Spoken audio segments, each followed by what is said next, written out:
Matt Walsh is an American conservative political commentator and Christian theocrat who works for the conservative news outlet The Daily Wire. Recently, he has made it his life goal to critique trans theories and generally make trans people's lives miserable.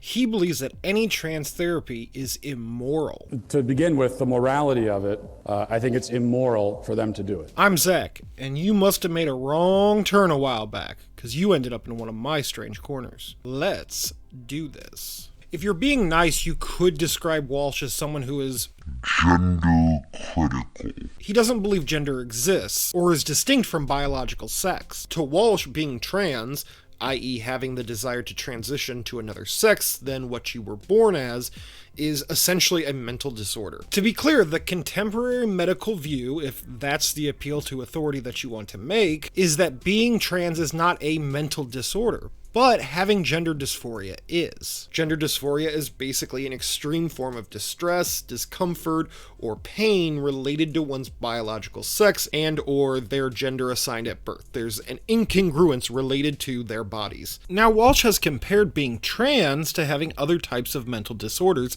like anorexia, for instance, which is an eating disorder where people have an extremely distorted body image around weight, and because of this often starve themselves. An anorexic person feels that she's overweight. The feeling is a biological phenomenon in the sense that it's happening in her brain in the same sense that a man feels like a woman. But we understand in her case that the feelings are disordered, incorrect, wrong, delusional, and so we work to treat her brain, her feelings, to more accurately align them with reality. We don't say that the anorexic is trans obese, and we don't call actually obese people cis obese. We understand that there's physical reality and then feelings. And sometimes feelings are out of step with reality. And when that's the case, we usually understand that the feelings are the issue, they are the problem to be solved, and so we try to solve them. The belief that anorexia is similar to gender dysphoria seems to intuitively make sense. In both situations, there's an incongruence with one's body that causes extreme discomfort and can be detrimental to your health. But just because two diseases have the same source, in this case a body incongruence, does not mean the treatment options are the same, nor does it mean that the origin of these diseases are the same. The reason anorexia is a serious medical concern is not because a person thinks they're fatter than they are, though that's obviously the disconnect, but the fact that malnourishment can lead to a person literally dying, just like gender dysphoria can lead to a person literally dying. For treating anorexia, besides correcting and monitoring the health effects of malnourishment,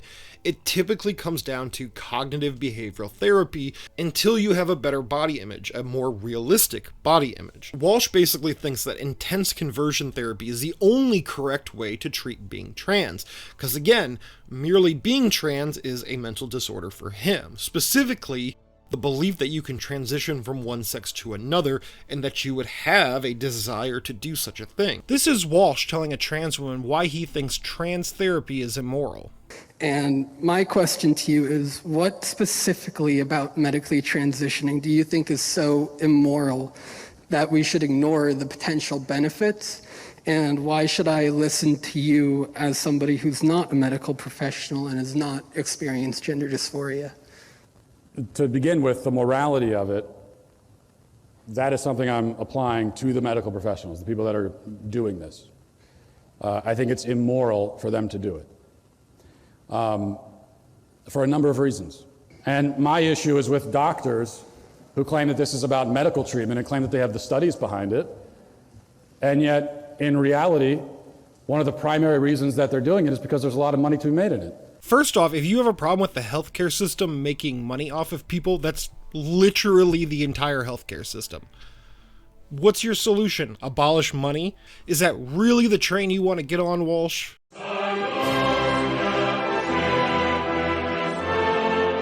But the point of medicine is not supposed to be to make you happy in the moment.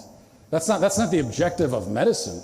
The objective of medicine is your overall wellness. It's about treating what is actually wrong. That's medicine. And so if you are struggling to accept who you were born as, what your actual biological identity is, I have all the compassion in the world for that. I mean, I can't imagine having that disconnect in my head. It has to be a source of immense despair. But what I hate is the medical professionals who, instead of helping you with that and instead of helping you to accept who you really are and find joy and fulfillment in it, they're trying to make a quick buck. And they're selling you false promises. The problem for Walsh here is there is no empirical, scientific, or medical evidence showing that conversion therapy actually reduces gender dysphoria at all, or makes trans people feel better about themselves, or gives them better long-term health outcomes. And they're telling you that this stuff is based on long-term studies, and they're lying to you because it's not. There have never been any reliable long-term studies on almost all of this stuff, because the fact is that the medical industry only started doing this at such a large scale recently, so they couldn't have the data. They're pretending that they do. They're lying. And that's what I hate. There's actually studies on this topic going back to the 1970s. But honestly, in 20 years from now, with even more studies, none of this would change his opinion. What actually reduces gender dysphoria is transitioning. While not all people who are trans medically transition from one sex towards another, I would say the majority of them do to some extent. Medical transition means changing one's sex characteristics. This could mean hormone replacement therapy, surgical procedures to give or remove certain sex characteristics like genitalia or gonads, and even cosmetic surgeries to make one appear more feminine or masculine. Contrary to Walsh's armchair medical opinion, transitioning or giving someone different sex characteristics than what they were born with actually does solve the problem. And honestly, I think Walsh's unwillingness to accept this is the truly immoral thing. Now, to Walsh, the belief that you could change biological sex is absurd, right? That's what makes a person crazy to him. For Walsh, there's a strict exclusionary sex binary. You're either male or you're female, and there's nothing that lies betwixt, nor are there any other sexes. That's it. However, because changing sex characteristics is an effective treatment to treating this incongruence with the body,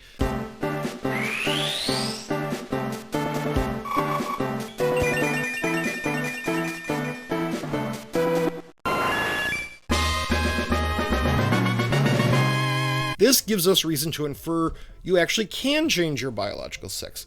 And if you can go from one to the other, this implies that the binary is not exclusionary, but is in fact a spectral binary. Sex is a spectrum between male and female. Your sex is not some ethereal quality that you have. It's determined by a constellation of different sex characteristics, none of which are conclusive on their own to fully determine one's sex. You might say chromosomes clearly determine sex, except when they don't. There are people with androgen insensitivity that have XY chromosomes but develop female sex characteristics. Some can even get pregnant and give birth to completely healthy babies, and because their cells don't respond to testosterone, they tend to have clearer skins and bigger breasts than the average woman, characteristics that are associated with being female. Okay, well, maybe it's not chromosomes, it's actually gametes. You either have sperm or you have eggs. But again, you run into problems. A male who is sterile, i.e. has no sperm production, is not suddenly non-male. The same with males who have been castrated, i.e. had their gonads removed, or pre-adolescent children who don't produce gametes, or post-menopausal females who no longer produce and ovulate eggs. We wouldn't just say these people are not male or not female because they do have at least some sex characteristics associated with their birth sex.